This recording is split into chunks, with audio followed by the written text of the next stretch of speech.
just, I mean, some people listen by typing, but feel free to just listen and think and pay attention and ask questions and everything. And then I will share the video and the PowerPoint. So, okay. So I'm going to go through all the different parts of the research paper. The first thing I want to say is about the structure of the paper. And it seems to be this thing in academic writing that when you write a paper, you say something 3 times, which is basically, number 1, you say what you're going to say. Number 2, you say it. And number 3, you say what you said. That's the basic structure of the research. So if we take this shape of the research paper and you start with your introduction, and this is where we're going to talk more about this, but it's where you basically say what you're going to say and you introduce your whole topic. And I'm going to talk about this, I'm researching this is my question, and all that. And then you say it. So, and then that's where you talk about the methodology, the report, the process, the results, discussion, reflection, right? You say the whole main part. Like I said, we're going to go into all of these in more detail. And then at the end, your summary, conclusion, you say what you said. In this paper, I talked about these things, I worked on this question, and I came to these results. And then you of course, it's not like so repeated 3 times. Each time you say it, it has a different character. It's in a different context. You're introducing concepts in the beginning, in general, and contextualizing. And then in the main part, you're going into very specific details about how it works, what it means.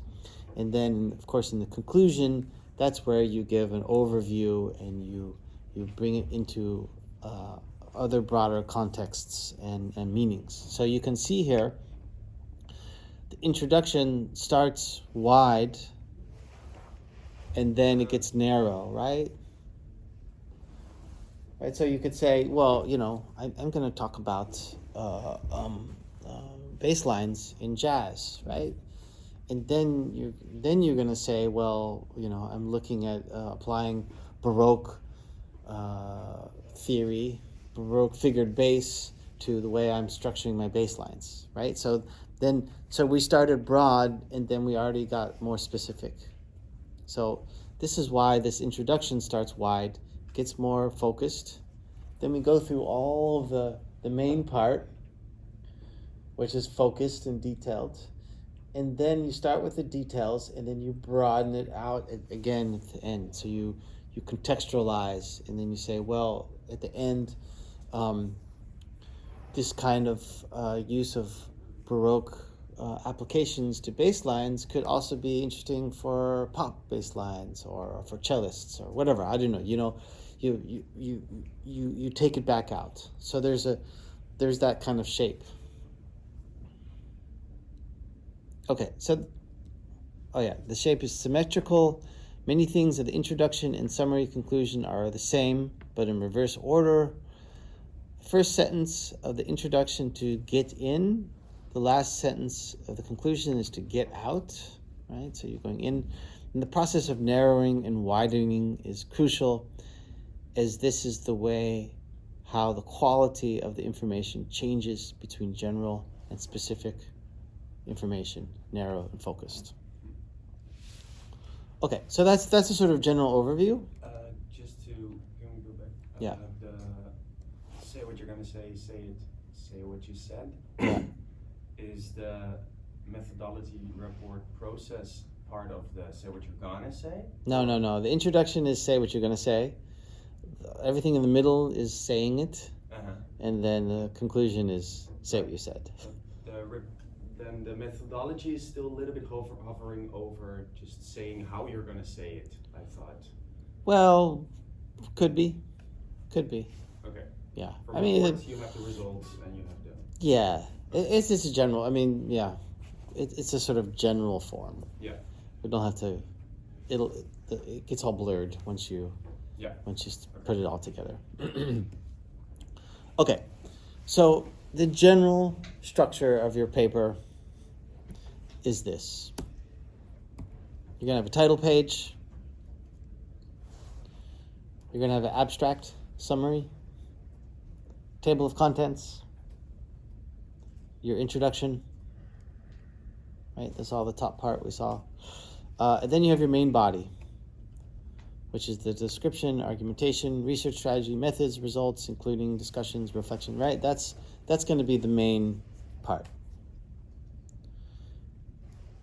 Then you're going to have your conclusion and your appendix, right? So this is the basic structure of the paper. Like I said, I'll send you this slide so you will see it. So it's all pretty clear. It's all pretty simple and maybe obvious, but it's also helpful to spell it out because by making it clear, now you have a to-do list, right? So if you can start working on this today by making your title page. Even if you have no idea what the research, all the conclusions are, you can start feeling out some of these things. So, and I recommend that because there are times when you want to work on your paper, but you don't feel like thinking deeply about the angle of your finger in your vibrato of your Prokofiev sonata. You just want to get something done.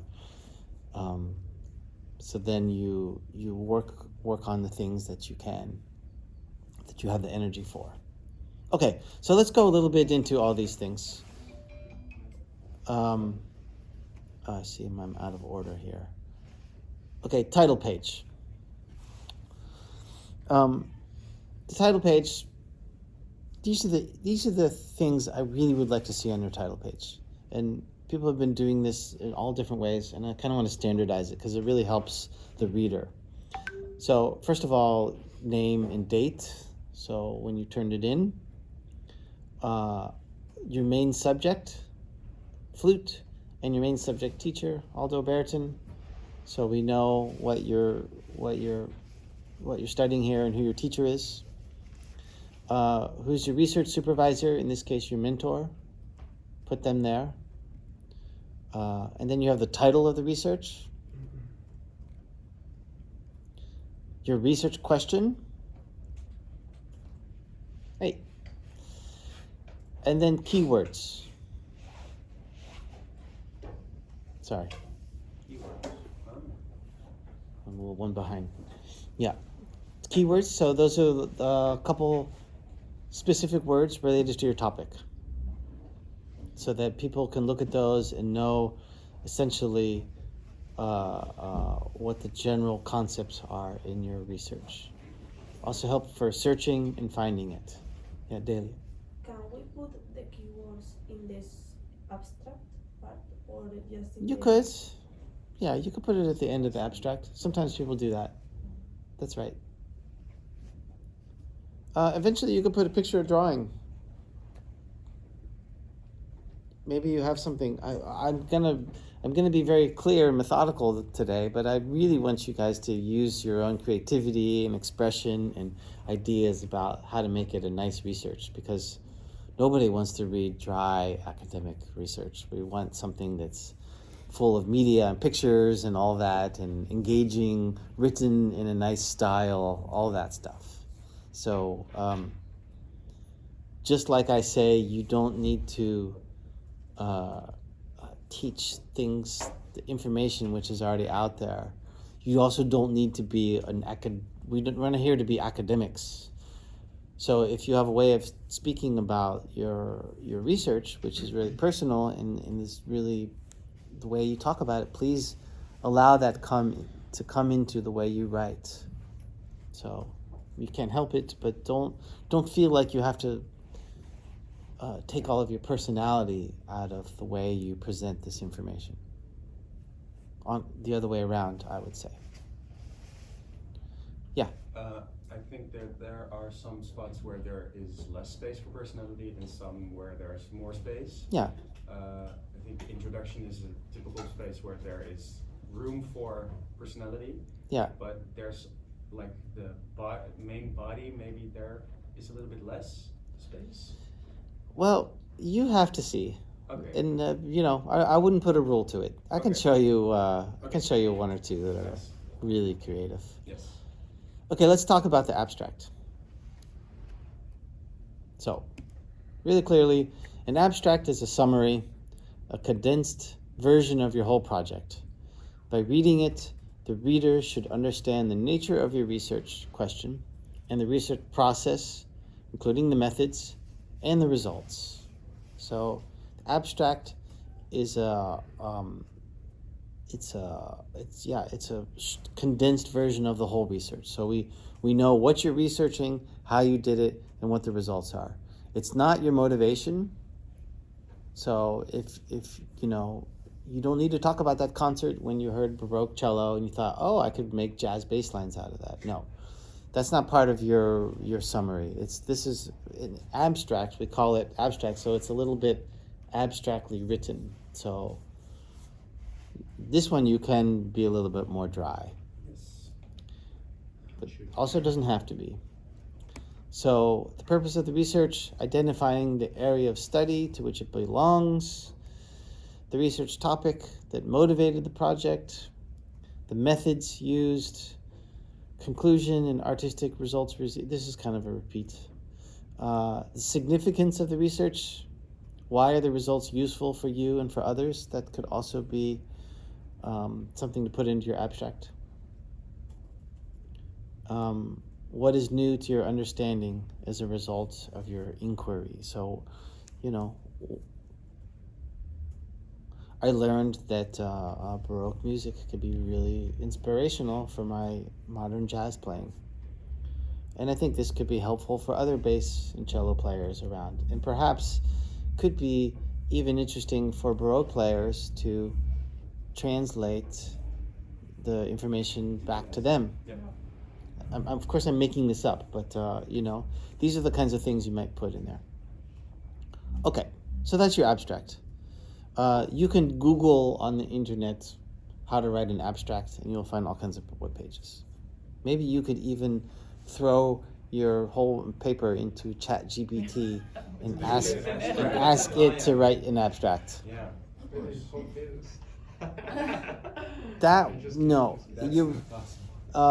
We didn't. This year I've been using ChatGPT in my lessons. It must be funny with this kind of stuff, with this subjective.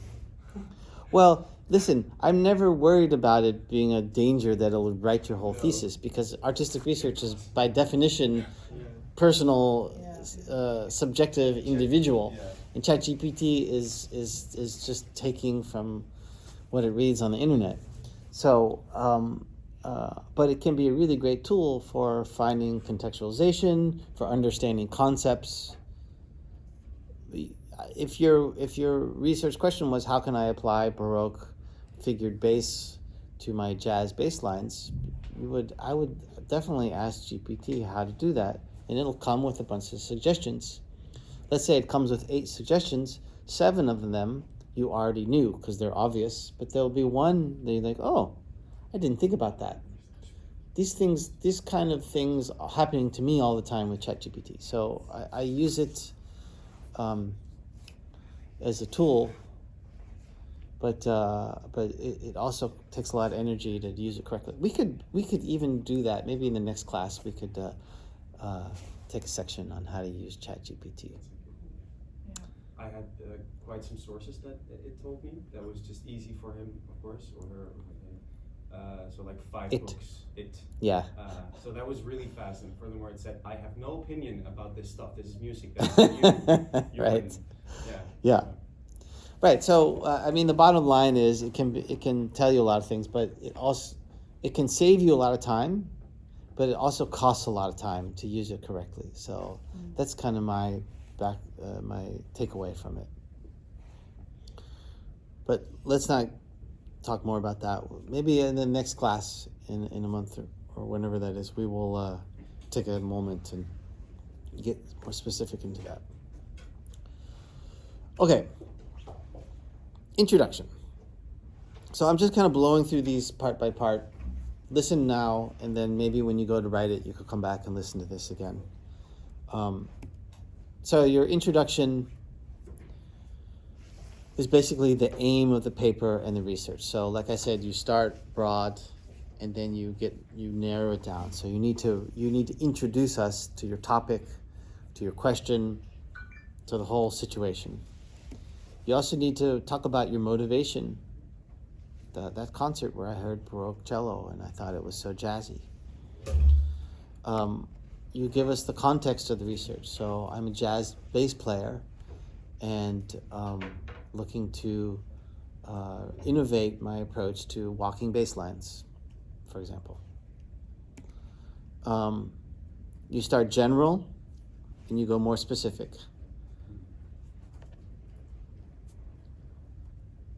And as you go more specific, you really focus on the research and the research question. It's also important to talk about definitions, terms. What is Baroque cello? What is figured bass lines for cellists? How does that work? And so we know, the reader knows. Basically, you can assume that the readers of your research paper are going to be somehow musically trained, and they're going to understand a lot of this.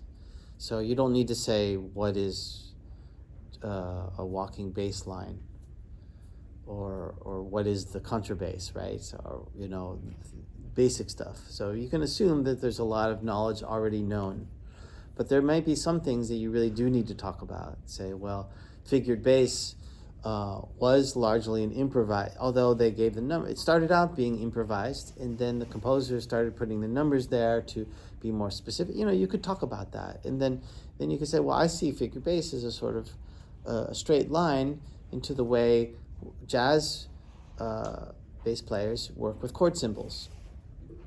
I'm guessing with that, so I don't know. And then also in your introduction, you want to give a brief summary of what is going to be in the research. So in this research, I do a study of figured bass. I look at the theory. I've written out various 3 different versions of figured bass with one piece, and then I improvised 3 different versions using 3 different approaches. And then I applied it to these pieces, which I then performed on this concert, right? So that will be one way you talk about, in general, what you do. And then later on in the main body, you're going to talk about all of those exact circumstances and what you're going to provide the recordings. You're going to talk about what you did, what was good, what was not good, what you improved, how you improved it, and how you came to the second version, right? That'll be in your main body, that kind of step-by-step detail. But here in the introduction, you're just talking about, in general, your methods and in this case, your methodology. So how did you approach this question? Okay, any questions about the introduction? It's all pretty clear. Again, later on I have another slide about the introduction, so we'll talk about this. Again, context of the research is in the moment that you're writing it, why you want to write it today, or what's the motivation, or what exactly means the context? The motivation is usually the experience that happened in the past that led to this research. But the context? The context will be to talk about it. So, like in general, most of your introduction you can take already from your proposal, because a lot of you already talked about the context. Your half of your introduction is already written. The proposal you just turned in about the context of this Debussy piece and when it was written and how it wasn't performed in his time and what are the questions and the unknowns. If I'm not a specialist like you, if you just mention that piece, I don't know any of that stuff. So you have to tell me about it all.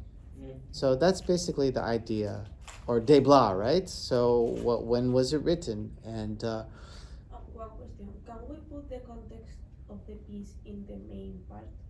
And so, like, well, you can do different levels of detail. okay, You can say by this Spanish flamenco composer blah blah wrote this piece, and whenever he wrote it, in the main body explain it better. you can go into more detail about who the composer was, when he wrote it for, who he wrote it for, all that stuff.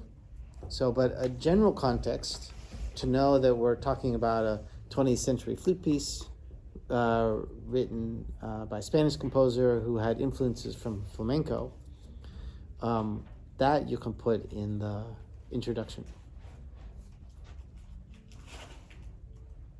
Okay. I have another slide about introduction in a minute. So, the main body of the paper. So, let's just go through these points. So basically, you're going to discuss the relevant theories, assumptions, arguments in relation to your question. So now you're going to go into detail. And like I always said, we're not doing musicology for artistic research, but you are doing musicology for the beginning of the main body of your research. And so this is where you talk about all the sources you read, you say what they said, you say how it's relevant for your topic, and then,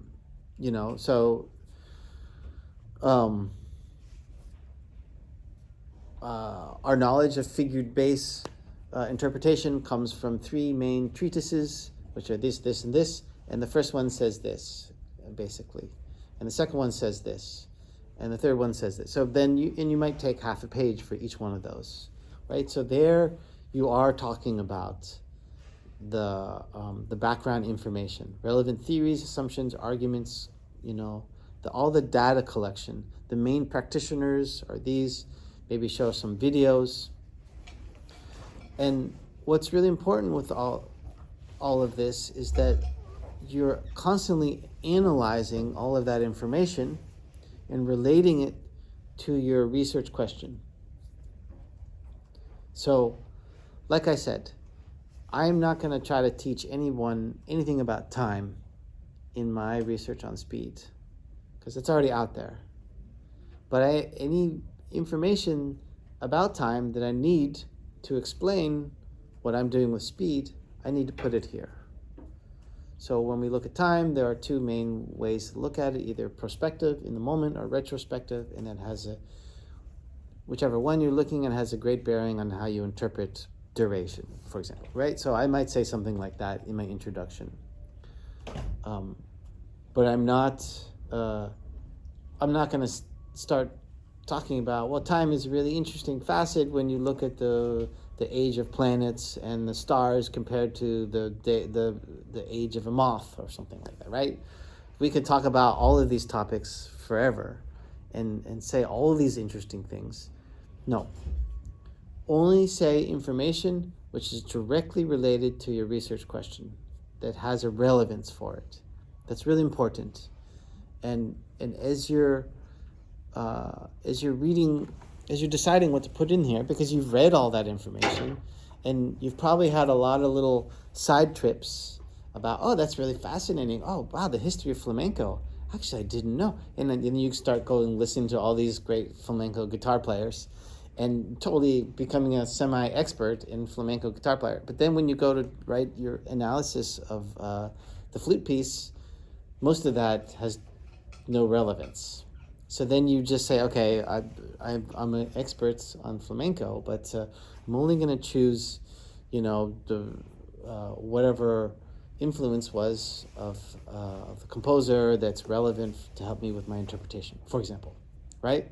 So in general, you've accumulated all kinds of data, information, and then just be really selective about what you put in that's relevant for its relevance. Yeah. How do you do that?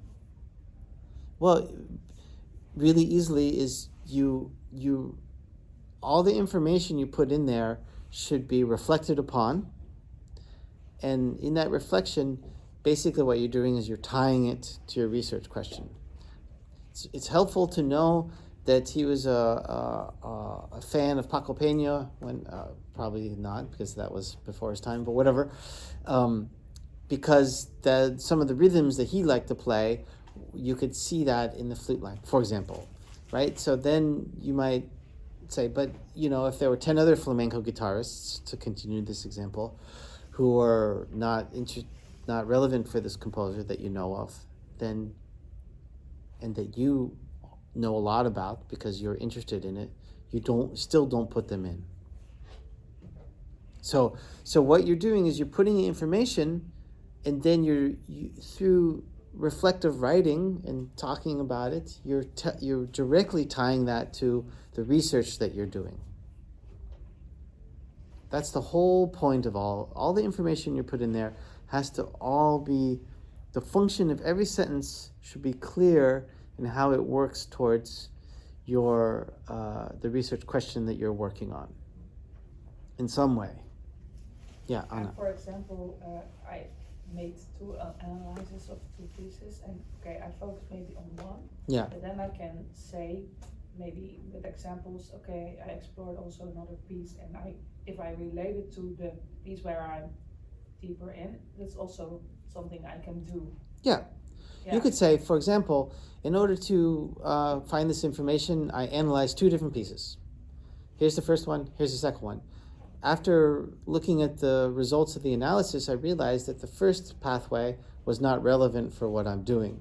So then you could give a smaller version of that, and then the second approach was very relevant for me because this and this and this reason, and then you go into that detail. Yeah, okay, so you can do more at first more open, and then go to the main piece, but exactly. So the other analysis I made can also be a part in the research.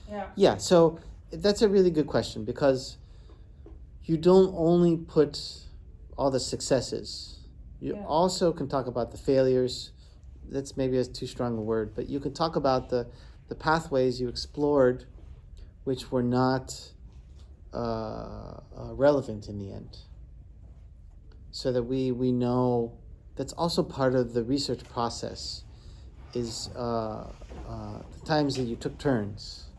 You turned to you thought you were going to go to the right, and you ended up going left. So don't just say, I obviously, to do this research, I need to go to the left. No, you say, well, there are a couple options, right or left, which is this and this, and I looked into both of them, and then turns out that the left was more relevant for me. These kinds of junction moments, you should also talk about those. If they're relevant. Yeah, to right. your choice. Yeah. I mean, exactly. So, I mean, some of them, of course, you were totally way off. Like me, in my 25 books on time, which I'm not going to cite. Okay, I was, in the beginning of this research, I just didn't know, so I needed to get all that stuff. But now that I've looked at it a bit, I'm like, okay, that's really not it's really not relevant for me. So that's, you sum it up?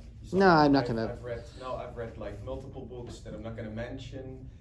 No, in this case, that's not so relevant, At all. Yeah.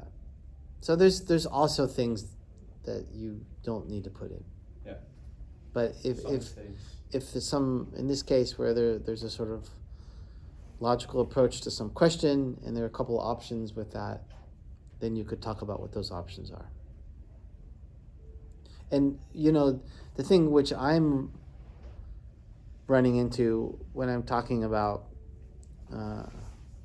polytempo pieces, which is another chapter I'm written, I found a bunch of people who have written polytempo pieces, and I talk about what they did, but in the end, it's all really different than what I'm doing with it.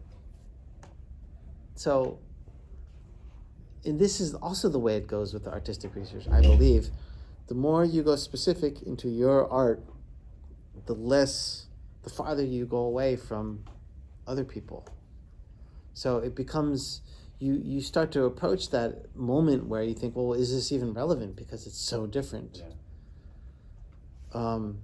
And then you have to make a choice. So there are There are whole approaches to polytempo music, which I had to say, well, that approach is there, and I'm not talking about it because I didn't do it. So, and then I don't have to spend 10 pages talking about that.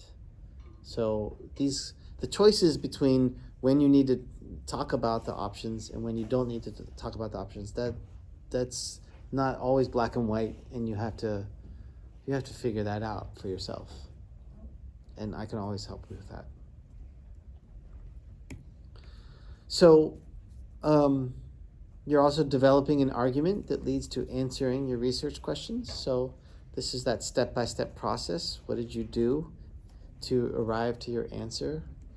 And describing the process of your research, which methods you did, why you chose them.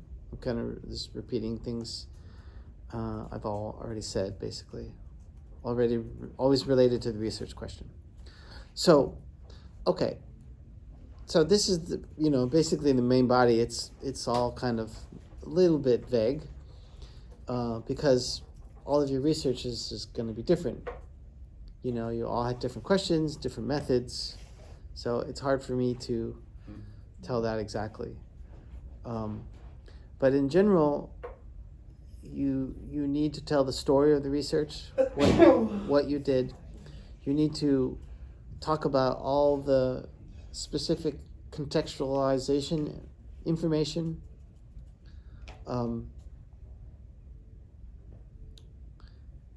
The practices from others, the books, the articles that you read, and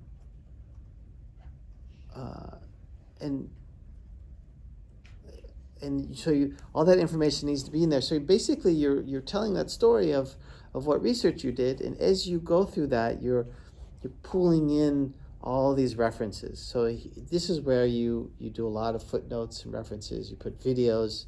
And all of that stuff is, of course, explained in your own words and how it's relevant, right? So then it's really you telling that story. It's not an abstract, academic, generalized thing. It's really, your artistic journey. Okay, any questions about that?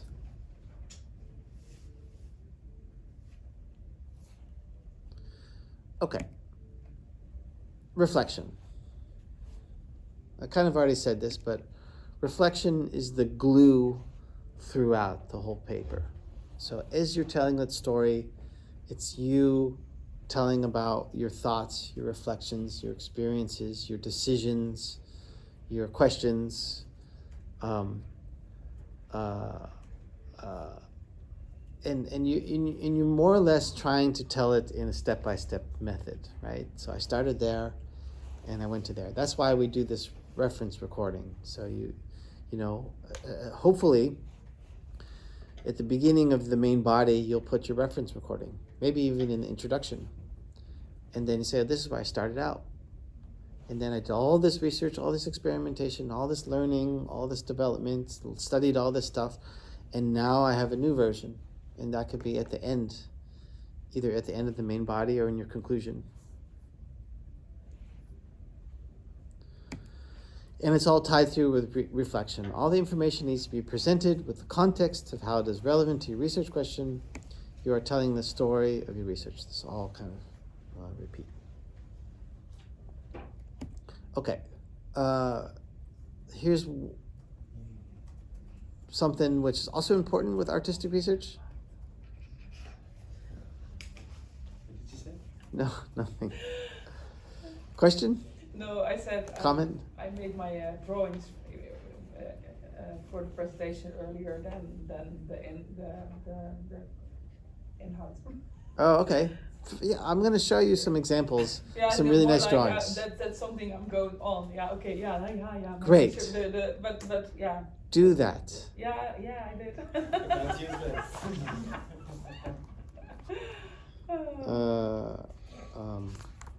Yeah. Here's this. I'm going to show you this in a little bit, but here's like some drawings by one research. So yeah, put it all in there. All the multimedia, I love it. The pictures, the videos, the drawings, however you want to do it. If you want to put a podcast in the middle of your paper where you explain something, or make a video, like let's say for example you're trying to explain what speed is in music, and you're trying to put it into words, and it's kicking your butt. You're like, oh, it's so hard. Then you just Make a drawing.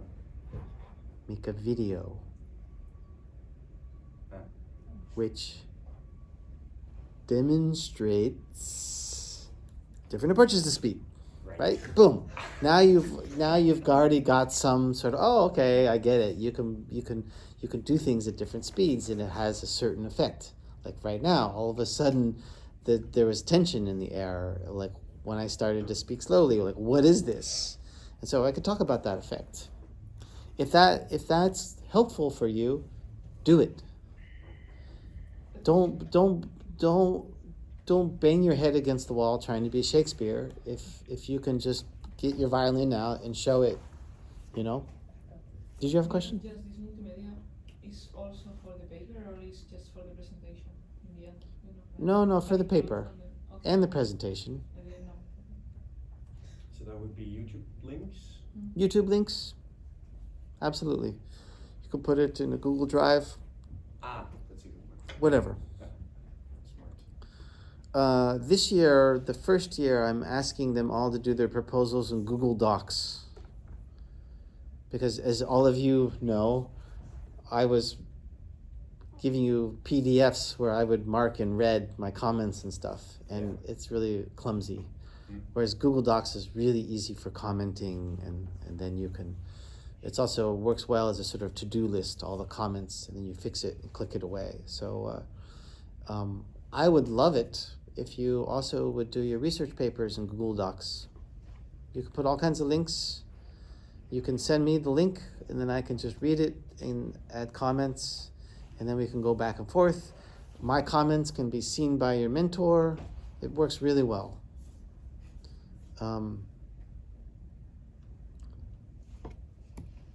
So we have media with links to recordings and videos, certainly your initial and final reference recordings, scores, maybe you have some scores you've analyzed, put all of that in there, pictures, drawings, creative writing. Probably some of you are really great poets, and don't hold back. If you feel like you can bring over your artistic experience with a poem or a haiku or whatever, or there's some D.H. Lawrence poem which really sums up something, put it in there. We love that stuff, right? So use all of these tools. Creative writing, you can write poetry, personal narratives. That's kind of, the whole thing is a personal narrative a bit. Performative writing, you could also do that, where you write in a way that creates an experience that's somehow related to your artistic research.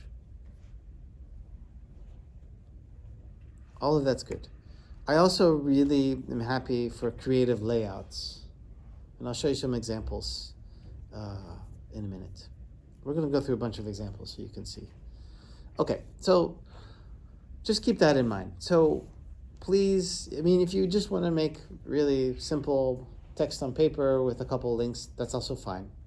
But if you're really good with visuals, or you're a good drawer, or your brother is really great with graphic design, get him involved and make a really nice version of it. That kind of creativity is really appreciated, and not only by us but by other people as you share it around. And that kind of creativity I will show to the students next year, right? So don't hold back. If that's what the thing you like to do, don't stop that. And it helps build up enthusiasm for what you're doing. I mean, I have all kinds of dreams about websites of my thesis, about how to make that all work. It's all far beyond my technical possibilities. So, but Would be nice.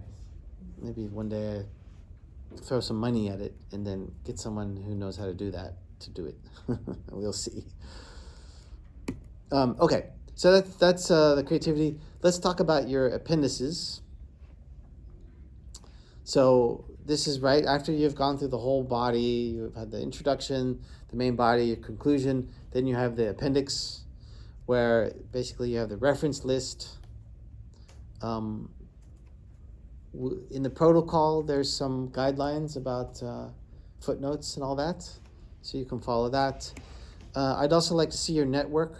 So who are all the people you've been talking to and consulting, getting feedback from? So that's certainly your main subject teacher, your mentor. Maybe in some cases it's me, other experts. You know, I had a student in Rotterdam who had email conversation with Brad Mildau, and so he's on his network. So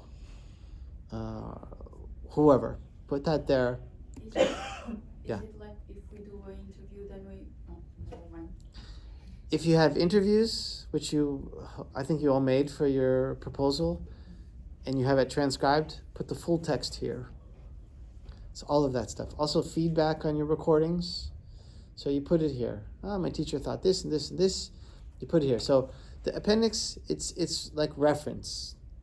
So like in your main body, you say, well, my teacher thought I should, analyze whatever Baroque cellist's figured bass approach was, and then you do that. You just talked about what the feedback was and how it led to your methods in the main body, but in the appendix, you have the whole conversation where they suggested that, and they said a bunch of other things, probably. The full text of the interviews does not need to have the ums and the ohs and hey, how you doing moments, right? Cut all that stuff out. Just keep it a little bit on target. I had a student who did that once. He transcribed literally. He sent me a recording. I put on the voice memo. I said, "Hey, how you doing? I listened to your recording. So great to hear you play." And I got to get out of the rain or something like that. And he put word for word the whole thing in the pen. And I thought it was what? It's cute. Yeah. It's not needed. Cute. Yeah. Well, it was a little uncouth. Oh, also. Because the other reason is he didn't ask me to okay it. So there's also a little bit, and occasionally you guys might run into some ethical questions like that. Yeah. Like your teacher says, Bobby McFerrin, what a piece of crap, beep, beep, and maybe you don't want to put that in your paper. So, or maybe you do, but you should want to ask, hey, is it okay if I put that? So occasionally there have been some questions about, should I publicize this? I mean, ideally your research is going to be publicized. So if you have any questions about whether to put something in, you ask me or ask your mentor. We can navigate that. But there are some questions. Sometimes personal information will come out in a discussion about somebody. And that would be something that you would, not put in your paper unless it's directly, relevant for your research. I don't know. I think common sense tells you a lot about these questions, but that is there. Can happen. Okay, further, full scores and analysis. So if you've analyzed a full score of some Bach, but you're only 2 lines was relevant for the main body, you put those 2 lines in your main body of the text and talk about what you did with that and why, but then you put the full text at the bottom, the full score at the bottom. Because I want to see what happened in section D, or whatever. Is this your Bronnenlijst?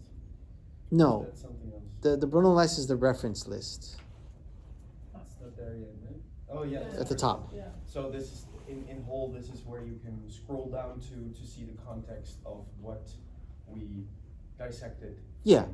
Right? Yeah, it's anything that's necessary to explain your research should be in the main paper. Yep. You should not say in the main body, I did a full analysis of this text and refer to the Appendix D to see that. Yeah. And then, You take it out. yeah, so the reader should not have to skip to the appendix to understand the Yeah. whole flow of the research. But if the reader wants to know, well, what was the full interview with your teacher, or what did happen in section D of that piece, that should be there. Because they may want to go back, or we might want to check, Right. You might say, well, Albert Einstein said this, blah, blah, in that text. And it wasn't Albert Einstein, and I might know that, right? So the readers sometimes will be checking your sources. So you got to make sure that that's all correct and properly sourced and referenced. Okay, so those are the appendixes. Okay, now I have so that's the basic form in the paper. Now I have a couple sections on like writing tips and the introduction and stuff like that, and then I'll show you some examples. Or maybe we should do the examples first, huh? Why don't we do that? Now that I think about it. Let's just look through a few, and then I'll talk about the other things. Or should we take a break? How you guys doing? Coffee is nice.